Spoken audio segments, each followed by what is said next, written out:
Buenas noches, ¿me escuchan? Buenas noches, doctor. Gracias. ¿El audio está bien?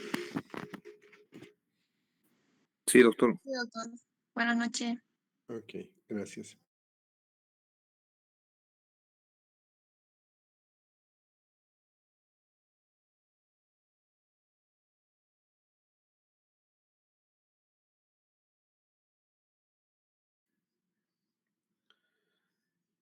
Bien, hoy nos toca hablar neumonía necrotizante y absceso pulmonar para terminar el tema de neumonía, ¿no? Ujú.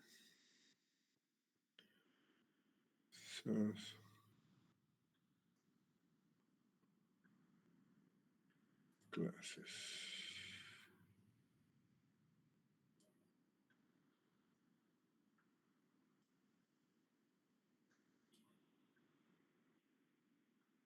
Absceso pulmonar.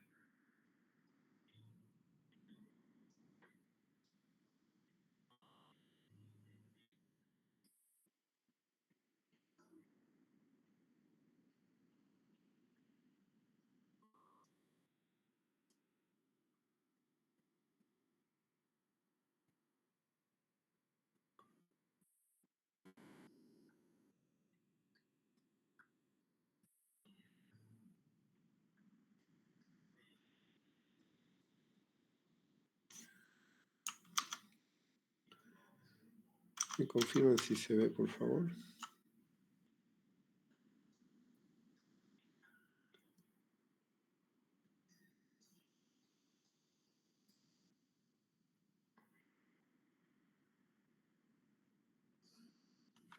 ¿Se ve? Sí, doctor. Bien. Dentro de las neumonías, habíamos hablado de neumonías atípicas y algo que tiene mucha relación con el tema del huésped, de los inmunodeprimidos, son una de las complicaciones que puede darse por la neumonía. Ustedes saben que los procesos infecciosos van a llevar a sepsis. Siguiente paso, si agrava el cuadro, van a llevar a un choque séptico, independiente del foco. Entonces, dentro de los procesos infecciosos de las neumonías, en ocasiones vamos a tener una de las complicaciones que es el absceso pulmonar. Ya todos saben de imágenes, entonces ahí en esa radiografía estamos viendo una radiografía de tórax AP o PA, escápulas por fuera, entonces una PA, y si observamos en la zona puntero láser, si observamos en la zona del hemitórax izquierdo, en la base, encontramos una imagen que tiene una pared bien limitada y un nivel. Esto es un absceso pulmonar, ¿no? Entonces, absceso pulmonar vamos a tener dos opciones. Si es mayor de 2 centímetros la cavidad o menos de 2 centímetros y múltiple.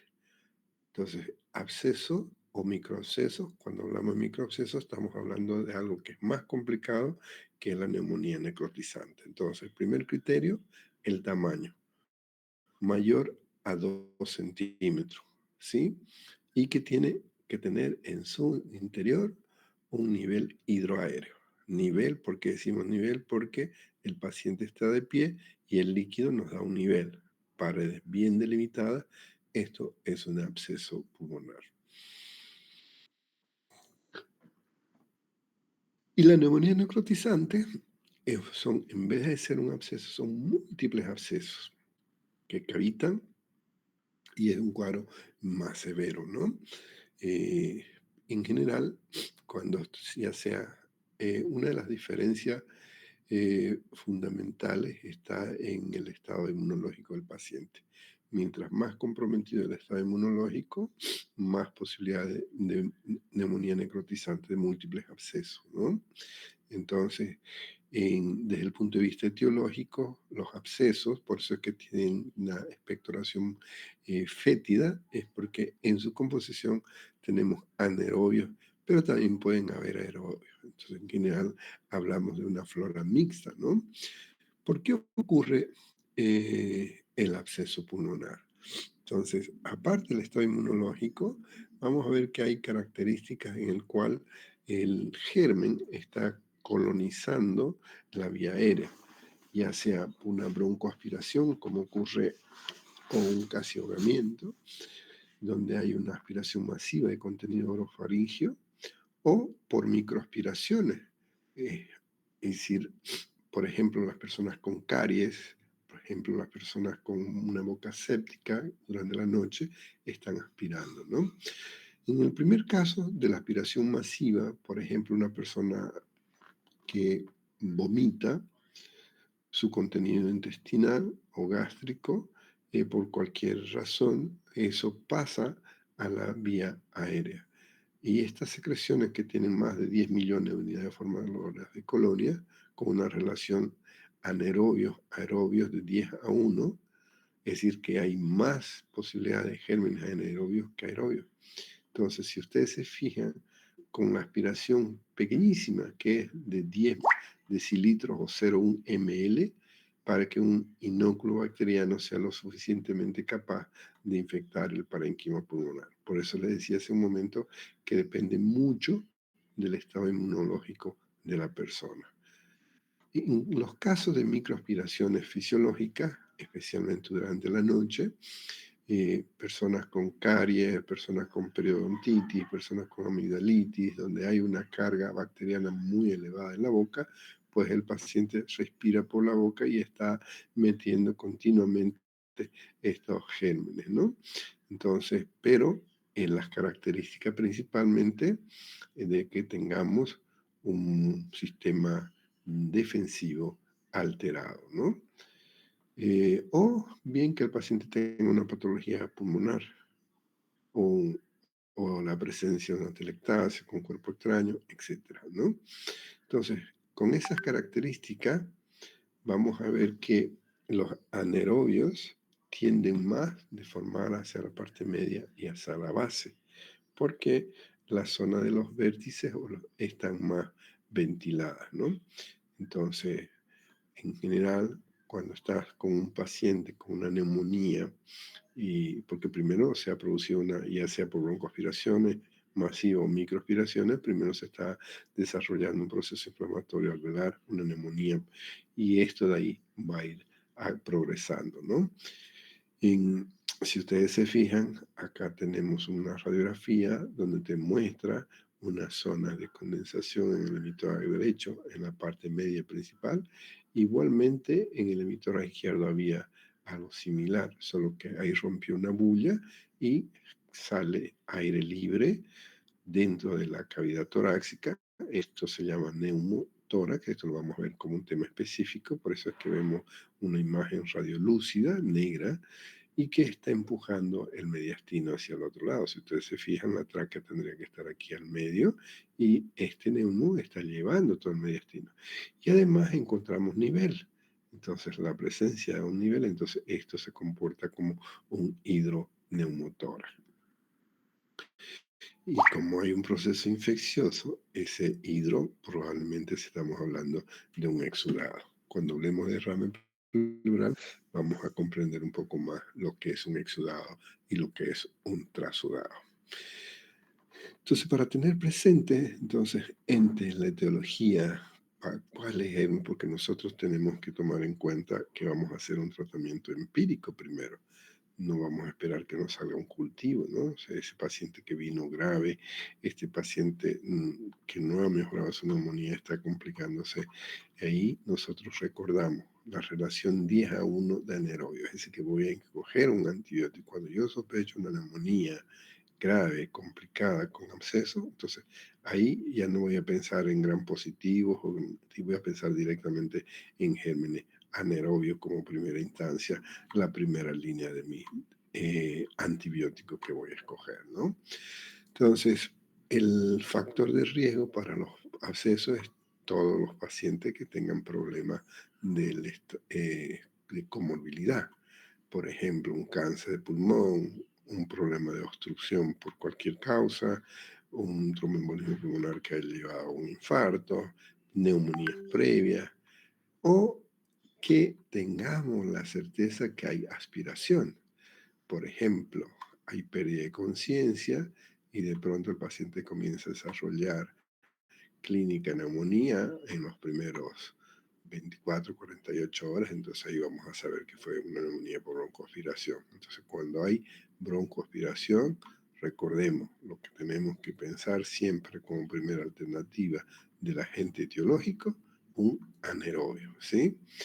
Entonces, la etiología es clave, porque con la etiología nosotros vamos a poder escoger un antibiótico que vaya dirigido a ese tipo de bacteria. Y la ventaja del absceso cuando es único, que no solamente voy a escoger un antibiótico, sino también que tengo que pensar en que vamos a tener que hacer un drenaje de ese contenido purulento, cosa que no ocurre con las neumonías necrotizantes, porque como son supuraciones contenidas menos de 2 centímetros, son múltiples, no es fácil ir a drenarla, ¿no? Entonces, recordamos que el 95% de los casos van a ser anaerobios del grupo de los bacilos gram negativos, ¿no? Entonces también tenemos que pensar que pueden haber pectococos, puede haber prevotela, porfiromonas, fusobacterios, bacteroides, bilionela. Es decir, no es específicamente, podamos decir, como unas neumonías atípicas, que se trata más de un estreptococo, ¿no? Pero existen también bacterias que provocan necrosis y provocan lesiones tipo abscesos, como es el estafilococo aureus, generalmente, ¿no? El estafilococo dorado. Entonces, en general, vamos a tratar de entender de que no tenemos una característica específica, por lo tanto, nuestro tratamiento va a ir enfocándose a gérmenes mixtos, es decir, que sean aerobios como anaerobios, ¿no? Entonces, si esta complicación es en un ambiente intrahospitalario, como una neumonía intrahospitalaria, entonces ahí vamos a tomar en cuenta que podrían estar presentes gérmenes propios hospitales como la Klebsiella, el Enterobacter, la Serratia y la tan común y molestosa Pseudomonas aeruginosa. La Escherichia coli, especialmente cuando tenemos el contenido gastrointestinal, hay que tomarlo en cuenta, y los próteos. La tuberculosis, cuando hablamos de tuberculosis, vimos que también en ocasiones puede provocar un absceso. No es lo habitual de pensarlo, pero la clínica es diferente. ¿Cómo diferenciamos, jóvenes? ¿Quién me dice cómo diferenciaríamos de que la neumonía, el absceso neumónico que estamos encontrando, puede ser de una tuberculosis? ¿Quién me comenta? Por el mismo cuadro, doctor, un absceso sería de evolución aguda en comparación a la tuberculosis. Excelente, claro que sí. Una tuberculosis tiene más evolución de un cuadro crónico, ¿no? No es de un cuadro muy agudo. Entonces, excelente. El tiempo de evolución de la enfermedad es el que nos va a orientar. Gracias, futura colega. Entonces, en base a esas características, hay que tomar en cuenta que también las micosis podrían estar dentro de los agentes etiológicos. ¿Cuál es la clínica? Los síntomas y signos, pues vamos a sumarle a los síntomas de la neumonía. Pero, ojo, dependiendo del estado inmunológico del paciente. ¿No ve? En general hemos dicho que estos pacientes tienen patología, tienen estado inmunológico alterado, son inmunodeprimidos. Por lo tanto, ese cuadro febril típico de los abscesos no siempre está presente. ¿Sí? Todo absceso, todo puchichi, como decimos entre comillas, porque un absceso es un puchichi, término criollo, siempre va a acompañar de un proceso infeccioso, ¿no? De fiebre, de escalofrío, sudoración, o sea, lo típico de una bacteremia, ¿no? Y puede, si está cercano a la zona de la pleura, puede darte un dolor pleurítico, o si se rompe la pleura, como el caso que les mostraba, te va a dar un dolor tipo punta de costado asociado, ¿no? Pero fíjense que en la tercera parte de los enfermos, el cuadro es más solapado, es decir, no es tan florido, no es tan llamativo ese cuadro febril. Más bien hablamos con febrícula y una tos escasa productiva. Este es el paciente que nos preocupa, este es el paciente que no se está defendiendo apropiadamente y que el cuadro va a llevar a complicarse con cuadro de sepsis o un shock séptico si no es que termina con la vida de nuestro paciente. En general, después de 1 o 2 semanas de ese cuadro neumónico que lo estamos tratando y que no mejora, van a aparecer signos de cavitaciones. Esas cavitaciones se conocen como necrosis, ¿no? Si lográsemos hacer un estudio histopatológico, ahí pues veríamos las características de necrosis del tejido, ¿no? Y esa necrosis es la que se va destruyendo y ahí empieza a colonizarse y comienza a desarrollarse ese contenido purulento que es el que conocemos como absceso, ¿no? Entonces, una vez que se cavita, si se logra romper ese absceso, vamos a tener una expectoración fétida y abundante, lo sentimos de afuera. Nosotros, de alguna manera, cuando tenemos ese mal olor que no había, de alguna manera nos ponemos contentos. ¿Por qué? Porque si se ha abierto, ha roto su pared, pues va a ser más fácil de poder eliminar ese contenido purulento y los antibióticos van a poder hacer su efecto. Recuerden lo que aprendimos en semiología. Normalmente este paciente tenía la tos, pero no tenía expectoración y de pronto está con abundante expectoración en fétido. Esa es la famosa vómica, ¿sí? Y en esta fase tenemos chance.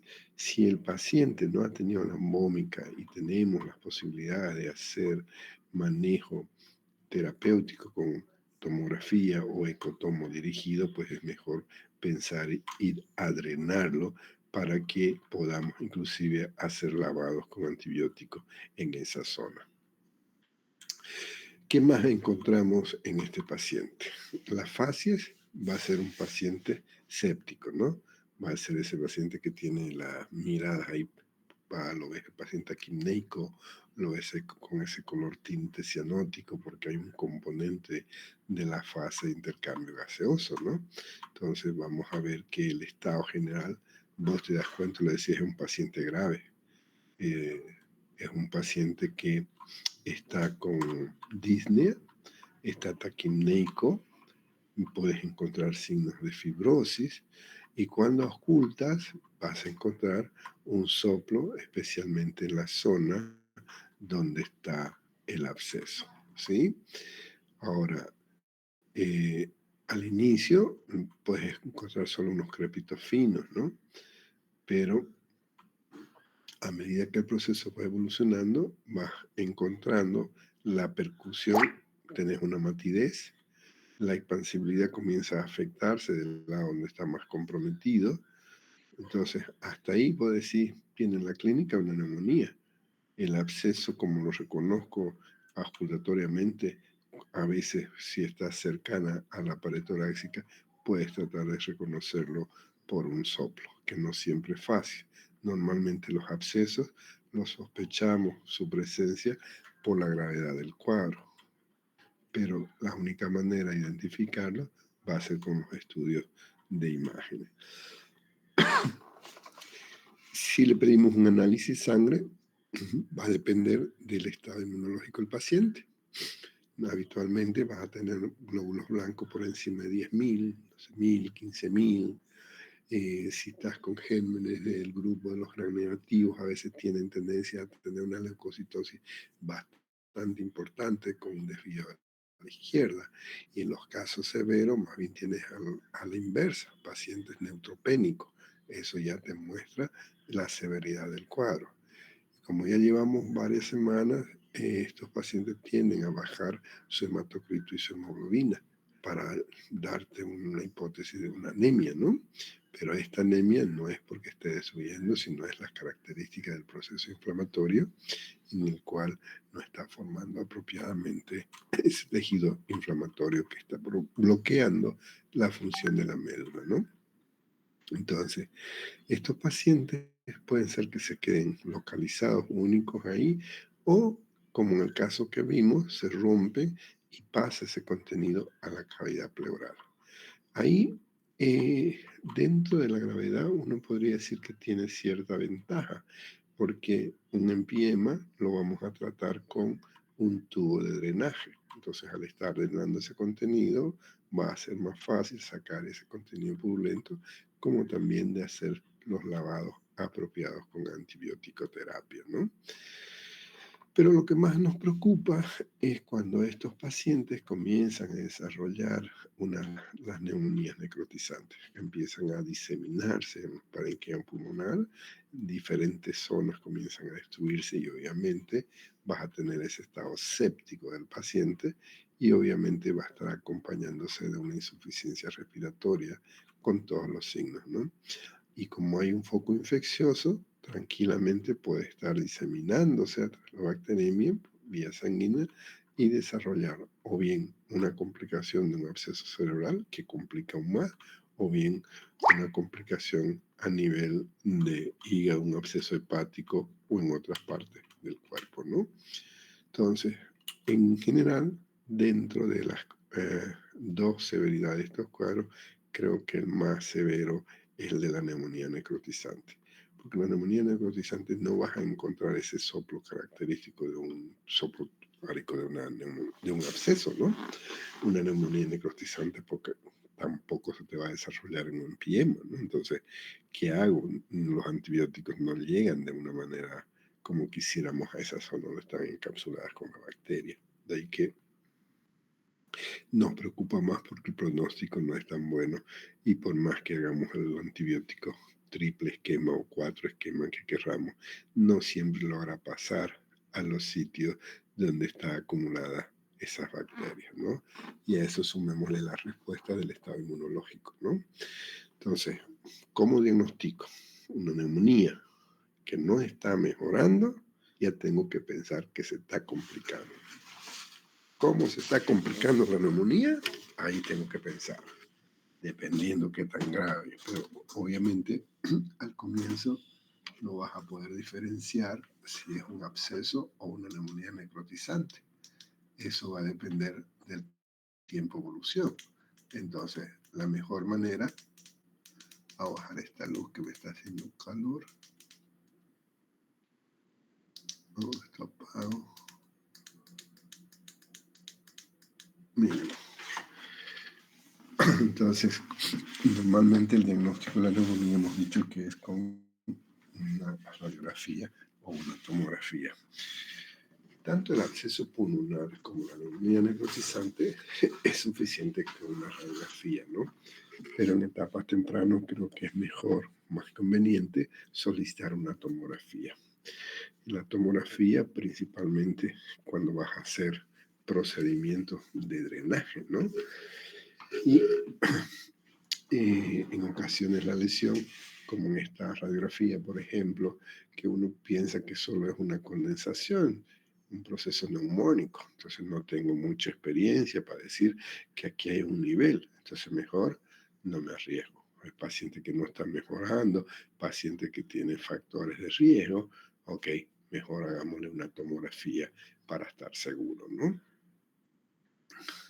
Si ustedes se fijan, con una radiografía simple en ocasiones es suficiente. Miren, basta que hay nivel, ya uno entra en el criterio de un. Fíjense el espacio chaperón aquí está ocupado, entonces tenemos una imagen con una pared bien delimitada y un nivel bien delimitado. Cuando me llega esto, pues no tengo duda de que se trata de un absceso. Ahora, ¿le pido tomografía o no le pido tomografía? Mejor le pido, porque no es lo mismo pensar que está adelante o está atrás si voy a querer realizar el drenaje respectivo. Aunque si no tengo tomografía, pues le pido una radiografía lateral.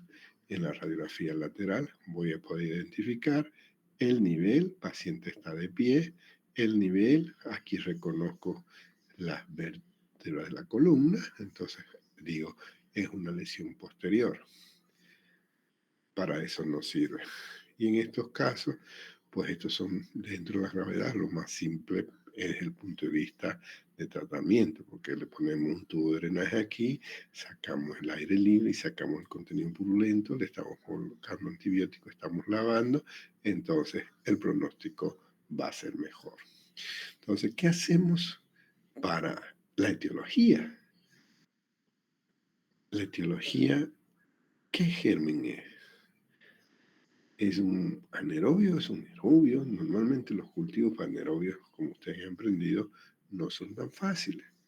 Entonces, si está expectorando el paciente, ok, puedo hacer una atención grave en cultivo de esputo, pero no siempre nos va a salir el germen apropiado, porque puede ser que la boca del paciente sea séptica, que tenga con su gingivitis o que tenga sus múltiples caries, entonces vamos a tener un germen de ahí, pero no siempre es el mismo del absceso. De ahí que en estos pacientes, cuando son inmunodeprimidos, pues una de las recomendaciones que necesitamos hacer siempre es las medidas. ¿Se recuerdan cuando hablábamos de métodos complementarios? Los métodos invasivos, ya sea una aspiración transraqueal o ya sea con una fibrobroncoscopía, ir a tomar una muestra lo más cercano de la lesión. Siempre pedimos de rutina también cultivos.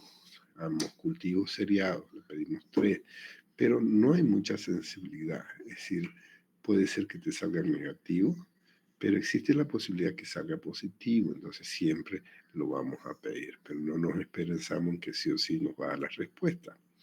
¿Sí? Entonces vamos a ver si tenemos la suerte de que es un absceso único, ok, con un fibrobroncoscopio o con un EBUS, una ultrasonografía bronquial, vamos y localizamos la zona de colección, hacemos la punción con métodos invasivos, como hablamos, y ahí aspiramos y vamos a tener suerte. Pero ojo, no todos los laboratorios hacen cultivos de anaerobios. Hay que ponerle en el título la sospecha de un anaerobio para que ellos utilicen los cultivos especiales. ¿Qué hacemos el tratamiento? No es lo mismo que para la neumonía, por favor. Aquí tenemos que ser más agresivos con dosis altas y antibióticos combinados. Potencializamos un betalactámico. Okay, los betalactámicos nos van muy bien hacia los gram positivos. Algunos betalactámicos pueden ir hacia anaerobios. Entonces, vamos a ver qué hacemos, ¿no? Entonces, las dosis altas, si vamos a hacer con amoxi o con ampi, 2 gramos cada 8 horas por vía endovenosa, asociada a un macrólido, por ejemplo, clindamicina, 600 miligramos endovenoso de entrada inicial. Betalactámico, anaerobios, va muy bien. Pero si el paciente es alérgico, ¿qué hacemos? Entonces ahí vamos a intentar combinar un carbapenem, por ejemplo, o una quinolona antipseudomónica, dependiendo de lo que estemos sospechando, ¿no? La penicilina sódica va muy bien contra anaerobios, pero si tenemos combinado, probablemente para un estáfilo, esa penicilina no te va a ayudar. Entonces, por más que sean dosis altas, tendría que estar muy seguro de cuál es el germen para arriesgar. Pero normalmente no me arriesgo solo con un betalactámico.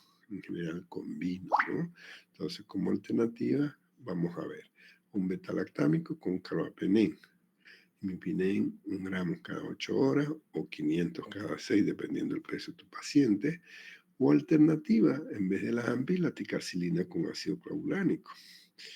O si no quiero usar este grupo betalactámico, pues uso una cefalosporina de tercera generación, ceftriaxona, cefotaxima o una segunda como la cefocitina, 1 gramo cada 6 horas. ¿Sí?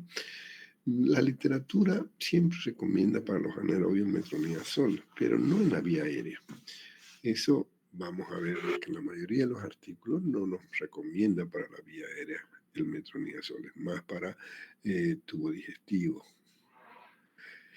De ahí que mejor es combinar, nos vamos con 2 o 3 medicamentos.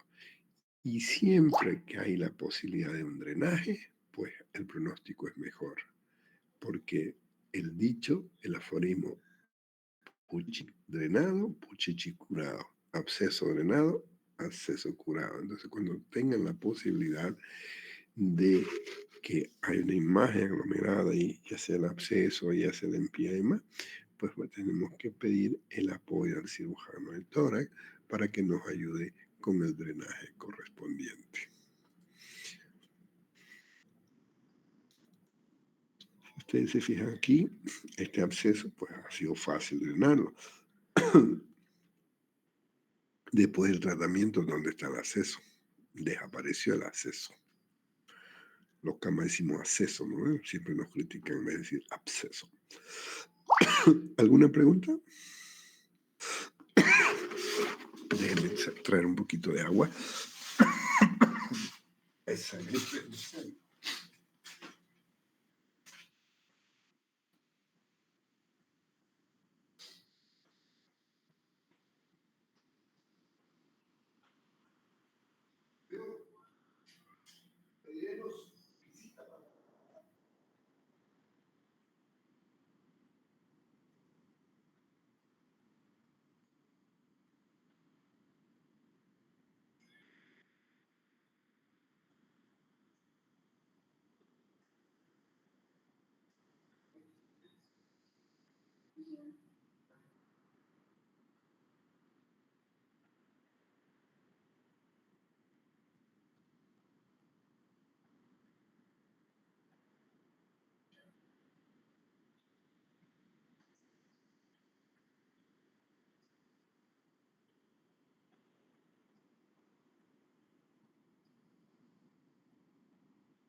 Ok, ¿no hay preguntas?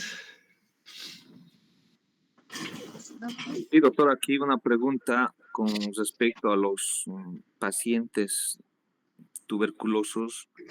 ¿En qué tiempo, desde el momento del contagio, en qué tiempo se puede ver en las placas radiográficas la cavitación que mencionó?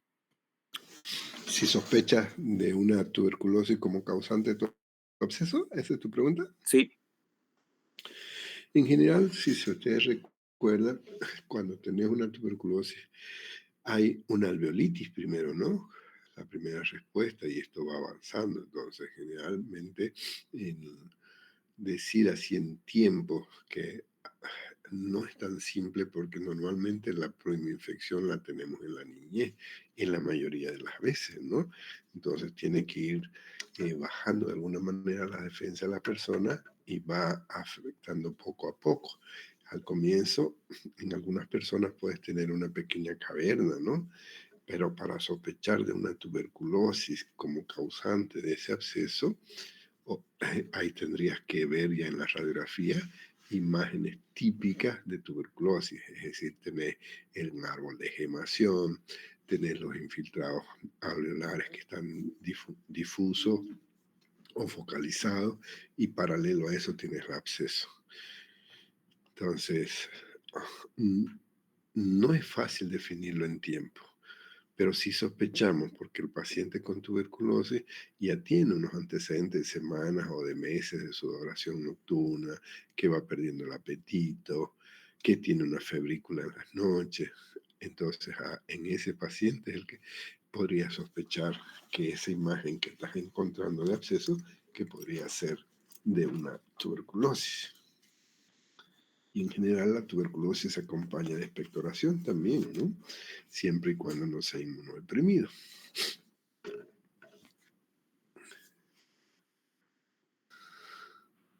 Doctor, una vez cicatrizado, en caso de que se pronuncie las cavitaciones, esa cicatriz a través del espacio y el tiempo sigue saliendo en en las placas radiográficas. Claro, eso queda como fibrosis, ¿no? O sea, el pulmón, una vez que se daña, la cicatriz se convierte en una fibrosis, ¿no? Por eso es que va deformando. Ok, doctor, Doctor, gracias. Sí, señorita.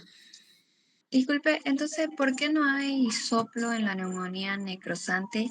¿Y cuál sería el tratamiento antibiótico invasivo?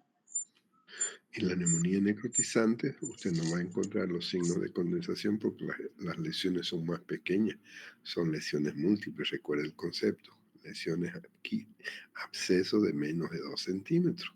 Son lesiones pequeñitas, pero son múltiples.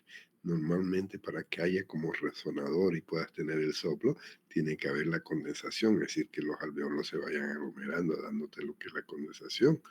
Y el soplo lo tenés encima de esa condensación. En cambio, en las necrotizantes pues son múltiples, ¿no?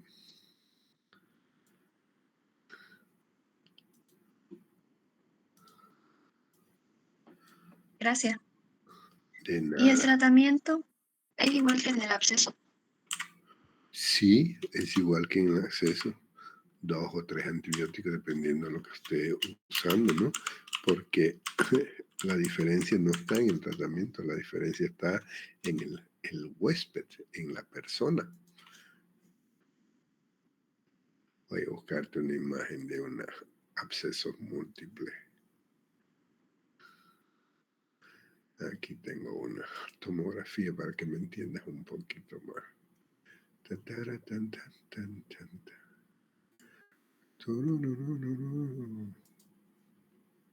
Compartir.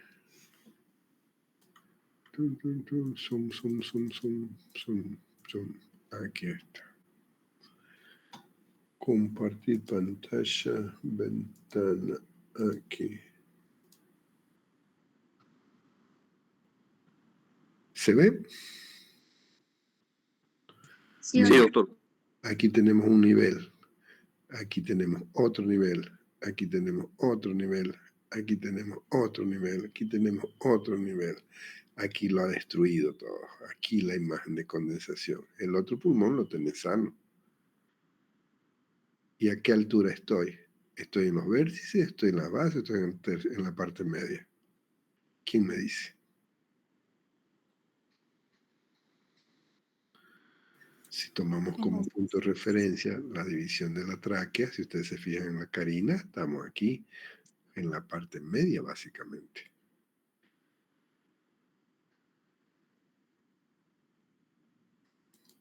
¿Alguna otra pregunta?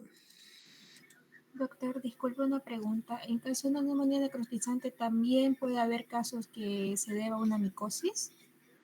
Sí, sí, las micosis pueden darse, no es lo frecuente de que hay esas cavitaciones, pero está dentro de esas cosas raras que puede dar. Como el paciente Eh, que, perdón, el perdón que lo paciente corté. que vimos ayer en la práctica, Isaac, por ejemplo, es un paciente, eso lo vamos a comentar después cuando me presente el otro grupo. Disculpe, en todo caso, ¿la clínica seguiría siendo similar o cambiaría algo, no presentaría algo? No te entiendo la pregunta, espérame. Voy a ponerme audífonos para escucharte mejor. Está descargado este audífono.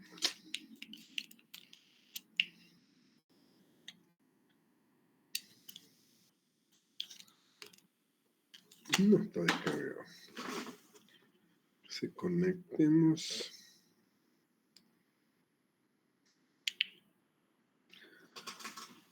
Conectar. Bluetooth.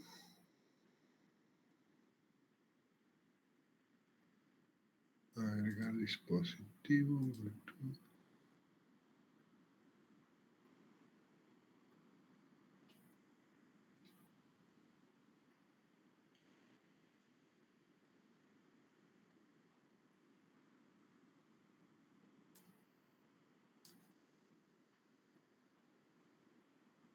Ajá, no me está reconociendo.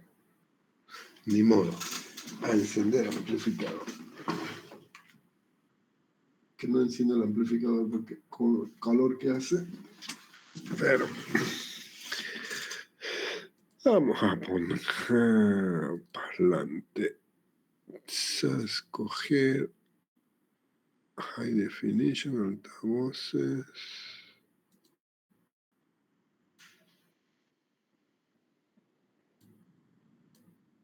No. ¿Por qué no está mi parlantecito?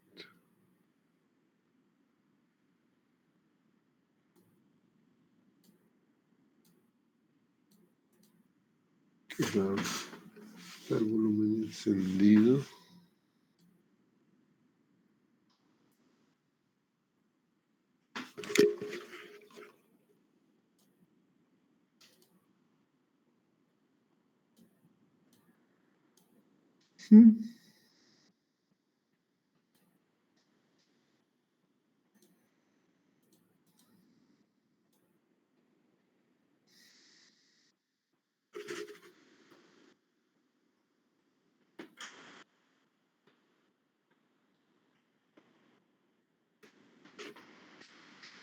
Qué raro.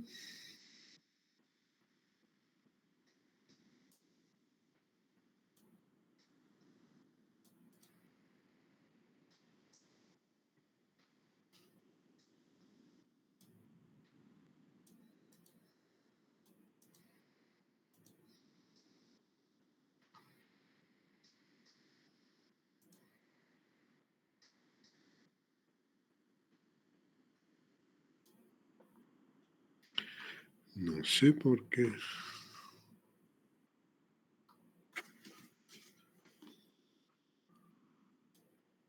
Oh, qué raro. A ver, vamos a poner YouTube.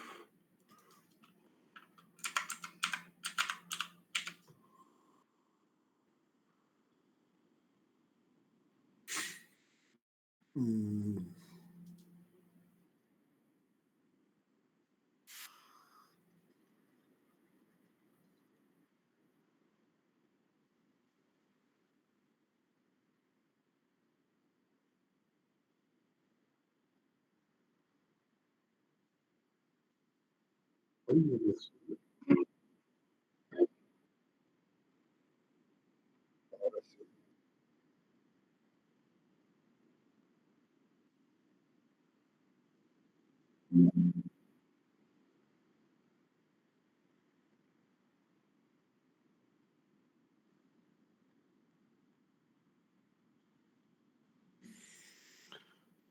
Ahora lo tengo que escuchar. ¿Me repite su pregunta, por favor, señorita? Disculpa, doctor. ¿No me escucha? Ahora sí la escucho. No, estaba con el sonido muy bajo, pero ahora ya con amplificador ya la puedo escuchar. Sobre el respecto de las neumonías necrotizantes asociadas a las micosis, ¿el tema de la clínica llega a ser igual similar que una bacteriana? No, no. Las micosis son muy parecidas a las tuberculosis. Lo que nos pone en conflicto es cuando tienes un paciente inmunodeprimido. Entonces, en ese paciente inmunodeprimido que te está haciendo una neumonía, que vos pensás que es una neumonía, pero también estás pensando que es una tuberculosis o que es una micosis, ahí el primer criterio, estás con un paciente inmunodeprimido. No tiene la misma clínica y el tipo de evolución es más prolongado. Entonces, es como que estés sospechando una tuberculosis, pero que tu vaciloscopía es negativa, tenés que pedir tinta china para pensar en una micosis.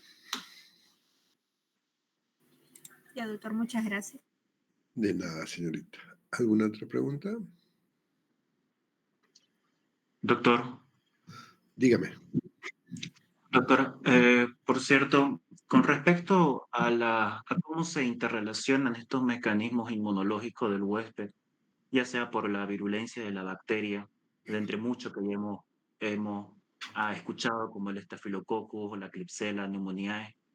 Entonces, los factores de riesgo institucionales de esta progresión a una neumonía necrotizante hacia complicaciones como el absceso pulmonar, el empiema y el síndrome de distrés respiratorio agudo, ¿qué implicaciones tiene esto en elección del tratamiento al antibiótico? O digo, ¿también hay quirúrgicos? Solo vas a tener un... A ver, vamos primera parte. La parte del sistema inmunológico, esto vas a tomar en cuenta en los datos del paciente, en su anamnesis, qué patología tiene, qué edad tiene. Ahí vas a ir variando tus alternativas que te van a hacer pensar si estás con una persona inmunocompetente. Las personas inmunocompetentes, es decir, que están bien con todas sus defensas, difícilmente te va a llevar a desarrollar un absceso pulmonar, menos una neumonía necrotizante, porque sus barreras las van a controlar. Entonces, primer criterio, ¿no? Y lo otro va a depender, pues, ¿no? De las características propias de cada paciente. Cuando estemos hablando de micosis, vamos a tocar el tema nuevamente de algunos abscesos, en el cual vos vas a ver que el paciente casi no tiene síntomas ni signos. Pero sin embargo, radiológicamente lo estás encontrando. Y de pronto, cuando ves ahí qué es lo que está pasando con esa, y no es que esté haciendo un distrés respiratorio como sí, generalmente el término distrés lo vamos a relacionar más con los cuadros de tipo virales, ¿no? El, el SDRA. Pero vas a ver que en la aspergiliosis, por ejemplo, que todavía no hemos llevado, vas a ver que ese paciente que está inmunodeprimido, de pronto ves una tomografía y encontrás un absceso pulmonar. Voy a decir, pucha, una neumonía con su absceso, pero ¿por qué el paciente no está en insuficiencia respiratoria o por qué no te está haciendo tanta fiebre? Entonces eso va a depender de las características del gen. Normalmente es muy parecida a la clínica de una tuberculosis con una micosis, pero las micosis, como vamos a ver, puede ser un blastomicosis, puede ser un paracoccidioidomicosis, puede ser una cándida, puede ser, o si un paciente HIV, hemos dicho, o vamos a hablar en el tema, el más frecuente son el Hirobeshi, ¿no? Pero hay otro raro, por ejemplo, el Cedosporium apiospermum. Vas a ver en pacientes que esto es la característica que ya tienen sus bronquiectasias.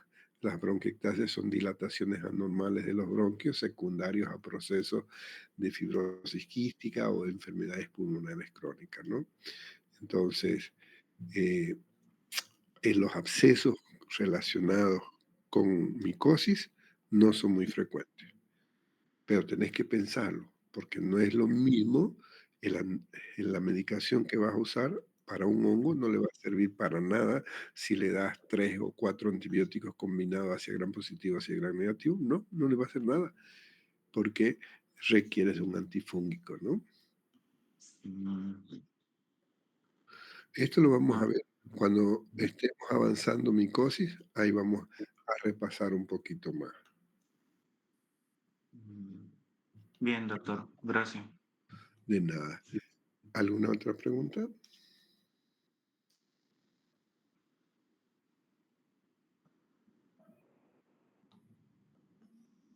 Bien, si no hay ninguna pregunta, entonces vamos al siguiente tema para que va a entrar en nuestro examen. Hoy vamos a hablar de cuadros crónicos que se agudizan, por ejemplo, déjenme apagar este amplificador, sí, que me va a hacer calor. Y ponemos audio del monitor. NVIDIA. Ting. Listo, ya tengo audio. El siguiente tema que vamos a avanzar es asma, ¿sí? El asma es una enfermedad crónica, pero que tiene característica de agudización. ¿Me avisan si se ve, por favor, cuando estoy compartiendo? Tac, tac, tac, tac, tac. Compartir pantalla. Ventana. Esta sería.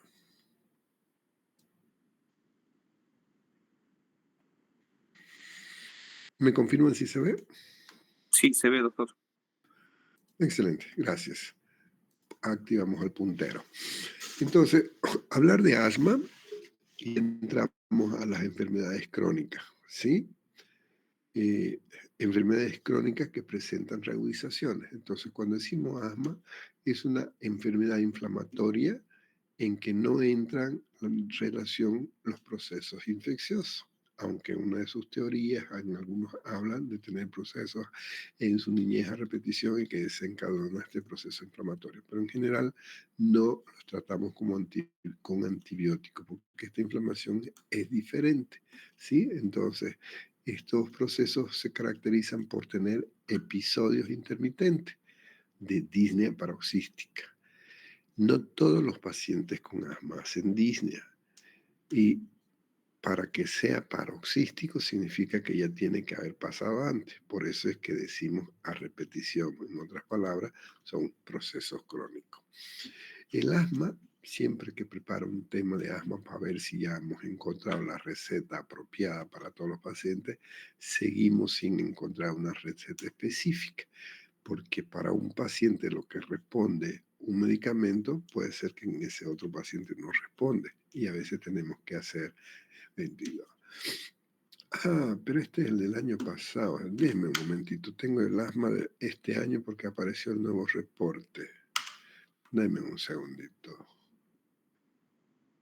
Tengo asma 2025. Hay una actualización que preparé al comienzo de año.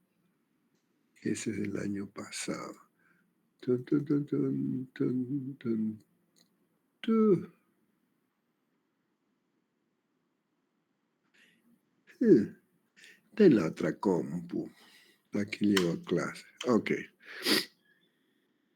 Pero luego les doy la actualización. Cambió un poquito algunos aspectos, así que...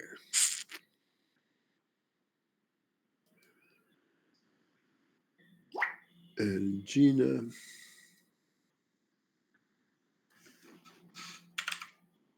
Gina 2025. Aquí está. En vez de abrir la otra computadora, lo abrimos el archivo. Y la vamos. De todas maneras, esta guía, la 2025, se las he bajado en el material de consulta,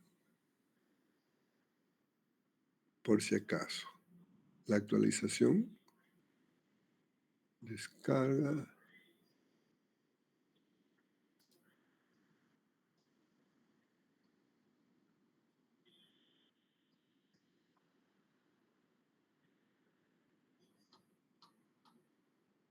Sí, ya se los puse. Los tenían ahí. ¿Dónde está? Aquí estamos. Ventana de Chrome. Aquí. Esta guía, el GINA 2025, hay algunos cambios en los eslabones que luego los vamos a ir, cuando estemos hablando del tratamiento, ahí lo vamos a ver, ¿ya? Entonces, hay la GINA y la EMA. La GINA es la International y la EMA es la guía española. Entonces, este año estuvo bonito porque nos mostraron algunas diferencias, pero en general lo único que variaba era uno de los escalones, que cuando estemos hablando del tratamiento, ahí lo vamos a ver con más detalle. Compartir pantalla, dejar de presentar esto, presentar otra cosa.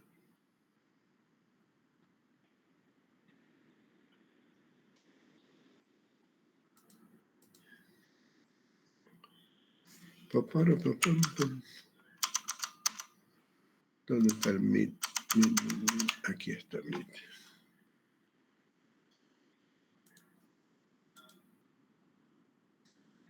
¿Me confirman si se ve? Sí se ve, doctor. Ok. Entonces, les decía que el asma es una de las enfermedades que está aumentando a nivel global y esto se considera que uno de los factores que está desarrollando este incremento es debido a la contaminación ambiental, ¿no? Es mucho más frecuente en los niños, pero también en los adultos, ¿sí? Hay un tipo especialmente eh, a partir de los 60 aumentan más en mujeres y uno cree que no, debe ser una insuficiencia cardíaca, porque ¿qué vas a pensar en asma en 60 años? Nunca ha tenido su crisis asmática y de pronto puede presentar, entonces uno piensa que puede ser cardíaca, etcétera, ¿no?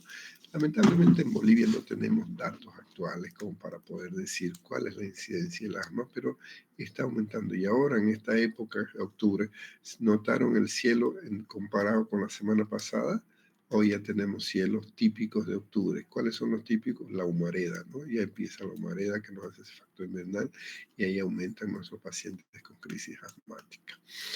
Hay diferentes clasificaciones para tratar de entender esta enfermedad. Hay la que es clásica, la que es más común, es la intermitente, persistente, crónica y atípica. También tienes la extrínseca, intrínseca, desde el punto de vista etiológico, la clasificación alérgica y la clasificación idiosincrática. Hay algunas variaciones que las identifican, por ejemplo, la extrínseca es común en edades tempranas. Hay antecedentes de alergia en la familia, sea de piel o otros tipos, y cuando hacemos las pruebas cutáneas salen positivas, igual que el incremento de la inmunoglobulina E, que es característica de las alergias, ¿no? En cambio, la intrínseca, no hay antecedentes familiares, no, lo que sí, como les decía hace un momentito, hay antecedentes de infecciones virales o bacterianas a repetición durante la niñez. Si ustedes le buscan antígenos, no hay alergeno contra esos antígenos. Y esta es más de la que nos ocupa en medicina interna, porque son pacientes por encima de los 35 años. En cambio, la clasificación alérgica es parecida a la extrínseca. Antecedentes de enfermedades alérgicas, hay incremento de la inmunoglobulina E, pruebas cutáneas, y podemos encontrar pruebas específicas de inhalación de antígenos. La idiosincrática, no antecedentes de alergia, pruebas cutáneas, concentración séricas normales. Y para que ocurra esto, este broncoespasmo, esa contracción del músculo o este incremento de las glándulas, perdón, esa gripe que no se va. Aumento de la actividad de las glándulas mucosas, que es su característica, tenemos que entender su fisiopatología. ¿Qué hora es? Tenemos tiempo. En la fisiopatología hay una caracterización de inflamación de la vía aérea. Recuerden, no me vayan a poner en el examen que los alveolos, que el parénquima. No, asma es solo vía aérea. Y donde hay un predominio de presencia de eosinófilos y de linfocitos TCD4+. Es una de sus características. Esta enfermedad tiene dos fases. Vamos a tener una fase temprana y una fase tardía. Esa fase tardía de horas y una fase temprana de los primeros minutos. Como ven el gráfico, la reacción antígeno-anticuerpo, en general, si tomamos como ejemplo de las que son de características alérgicas, se caracteriza porque hay una contracción del músculo bronquial, los vasos presentan una dilatación y esas glándulas mucosas comienzan a tener una secreción exagerada. Aquí una de las características de esta primera fase es que está mediada por los mastocitos. Estos mastocitos que liberan sus gránulos, que tienen histamina, que tienen triptasa, carboxipidasa y leucotrieno, que son los responsables de esa respuesta. En cambio, la fase tardía, que aparece horas después, hay una contracción sostenida ya de ese músculo lisobronquial. y una respuesta inflamatoria intensa, que esta va a terminar con el tiempo en lo que conocemos como el remodelado. Este remodelado no es más que este cambio heterogéneo de manera, como ocurre de manera prolongada, comienzan a acumularse tejido conectivo en las estructuras tisulares y en la matriz extracelular. Entonces, con el tiempo tenemos esos tórax enfisematosos, pacientes deformados, por nada más que el atrapamiento de aire en esa vía aérea. Esta revista, que ya no viene en la Isla Diva, nos mostraba de manera interesante cómo hay la respuesta de nuestras células con esta liberación de todas estas sustancias, ¿no? Entonces, los mastocitos, que son los principales, van a liberar prostaglandinas, interleucina, especialmente la 4, factor de necrosis tumoral, interferón y mediadores que modulan la producción de inmunoglobulina E, especialmente el linfocito B. Estos son los que favorecen la maduración y activación de los eosinófilos. Por eso es que en la mayoría de los pacientes vamos a encontrar eosinofilia, ya sea en el esputo o en la sangre, a excepción de aquellos otros casos que no responden de la misma manera como hemos visto. Y con el tiempo proliferan y se acumulan estos fibroblastos, que con el tiempo te va a dar esa fibrosis en el árbol bronquial, que termina siendo lo que hemos dicho como ese remodelado. Unos autores, Atbari, por ejemplo, ellos dicen que las células asesinas naturales que tenemos, especialmente CD4 Plus y CD3 Plus, abundan en los pacientes con asma, pero están ausentes en los individuos que no tienen asma o en pacientes con sarcoidosis pulmonar. Entonces, estos investigadores corroboraron entonces sobre la respuesta a las características del perfil inmunológico que tienen, como si fuera un paciente donde nuestros T-helpers, nuestros linfocitos T ayudadores o las interleucinas tratan de bloquear este proceso inflamatorio. Y 2/3 partes de las células naturales encontradas en los asmáticos expresan en la superficie un receptor invariante, lo cual determina y muy bien definido estos pacientes con crisis asmática severa. Fíjense cómo esta contracción del músculo y estas glándulas mucosas, cómo comienzan a activarse a través de estos mediadores. Entonces, la histamina, que provoca edema y broncoespasmo, es decir, mayor broncoconstricción. La sustancia de reacción lenta, la anafilaxis, contracción de músculo. La bradicinina, broncoconstricción. El PG2A, broncoconstricción. Factor quimiotáctico para eosinófilo, más liberación de estas sustancias, por lo tanto, broncoconstricción. Entonces, hay factores desencadenantes. Ustedes deben conocer a alguien asmático. Cambia el clima, se me cierra el pecho, o hay un perfume o se me cierra el pecho, o con un alimento o con mi marisco. Entonces, hay factores muy bien reconocidos, pero también tenemos otros factores que no saben. Yo recuerdo una paciente que tenía durante años, no podía controlar su cuadro, y de pronto se fue a Samaipata de vacaciones. Ella era profesora. Cuando vuelve una semana me dice: doctor, nunca más he tenido. Se fue a vivir a Samaipata, de vez en cuando viene, me visita, se acabó su asma. Es decir, en el ambiente hay una sustancia que le provoca, ¿no?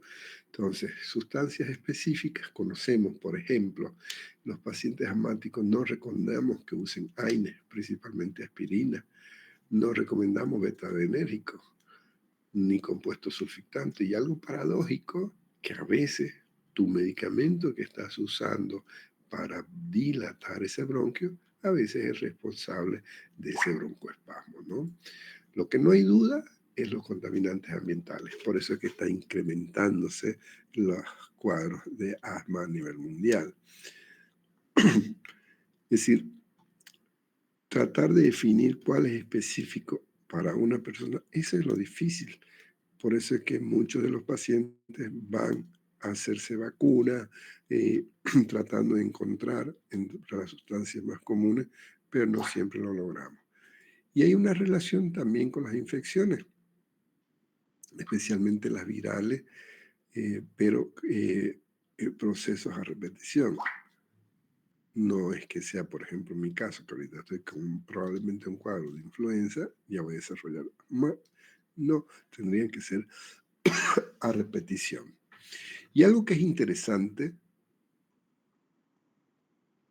es que a veces niños o adultos, justo cuando hacen actividad, se les cierra el pechito. Hay profesores que no tienen el conocimiento y piensan que el estudiante es de mañoso, que no quiere hacer educación física. No, es mañoso, solo porque se cansa, se le cierra el pecho.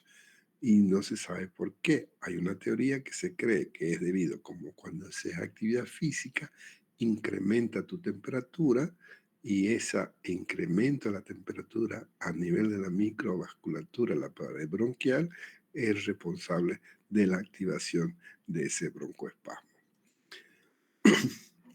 Entonces, si nosotros comprendemos este cuadrito, podemos entender la fisiopatología completa.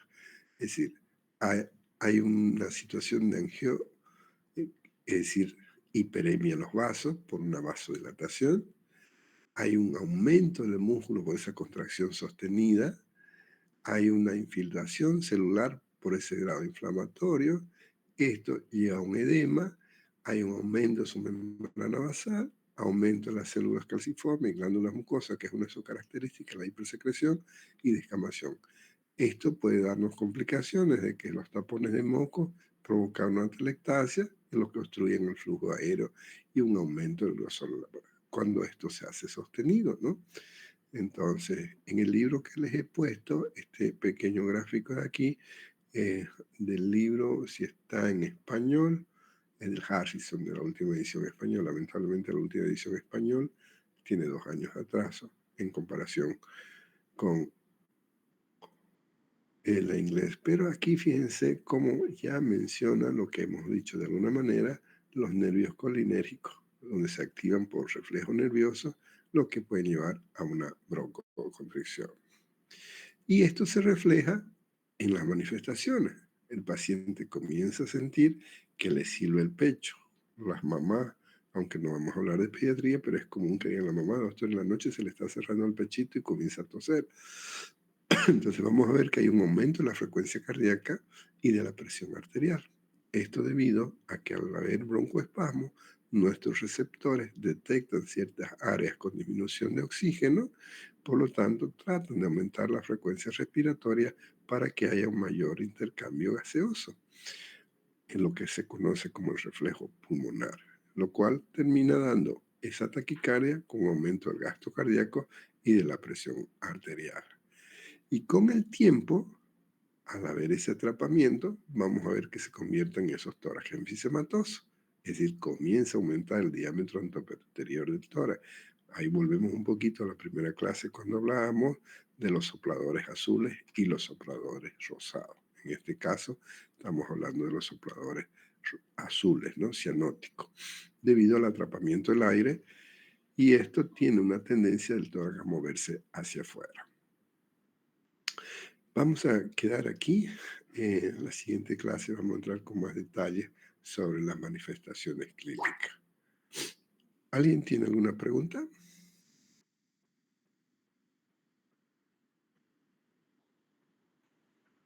Ok, me alegro que quede claro. Entonces, nos vemos. Si es que se normaliza la gasolina, nos vemos en aula el jueves. Si no, hacemos clases virtuales. Al paso que vamos, no creo que tengamos gasolina, entonces, con las disculpas del caso, seguiremos con las clases virtuales. No tanto para mí, ¿no? Porque yo tengo la bicicleta o la moto, pero para ustedes me imagino que no debe ser fácil. Llegar temprano se puede, el tema es cuando terminamos la clase que no siempre se consigue. Por eso es que se los pongo como alternativa, a no ser que ustedes me digan, no, doctor, todos vivimos cerca, no tenemos problemas, no tengo inconveniente, queridos amigos, en que la clase sea en el aula. Veamos, me avisan.